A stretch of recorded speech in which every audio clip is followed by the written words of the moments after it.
और जो इनका इमर्जिंग मार्केट है वो अभी क्या है, रिसेंटली कैश फ्लो पॉजिटिव हो गया है। वहाँ पे भी जो आपका जो भी इनका शिफ्ट है, मतलब लोअर मार्जिन प्रोडक्ट से वो शिफ्ट होकर आपका ब्रांडेड जेनेरिक्स हो गया, मतलब हाई मार्जिन जेनेरिक्स की तरफ आगे बढ़ रहा है।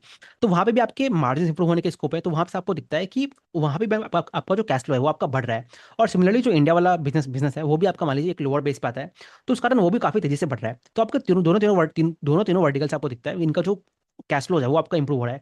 तो उस कारण आपको दिखता है कि भविष्य में इनको जो केपेक्स करना है, एक तो इनके पास जो आईपीओ प्रोसीड्स है वहां पे ही आप मान देख सकते हो कि लगभग कुछ आई थिंक 50 करोड़ रुपीज जो है वो आपको बचे हुए हैं। तो कहने का मतलब क्या है, इनके पास कुछ इनके आईपीओ का पैसा है। मतलब अगर आप देखते हो ना, तो उन्होंने लगभग मान लीजिए 400 करोड़ रुपए ऑलरेडी यूज कर लिया है, और 500 में से 400 गया, आपके पास लगभग 100 करोड़ रुपए बचे हैं। तो 100 करोड़ का जो केपेक्स है वो आपको आईपीओ से आ जाएगा। बाकी जो बचा केपेक्स वो आपको आपको मान लीजिए आपके जो कैश फ्लोज है उससे आने का दिखता है, क्योंकि कंपनी कहता है कि FY 2026-7 के अंदर भी हम लोग अपना फ्री कैश फ्लो जनरेट करने लग जाएंगे। तो वहां से भी आपको दिखता है कि कंपनी का जो फंडिंग रिक्वायरमेंट है आने वाले कुछ समय में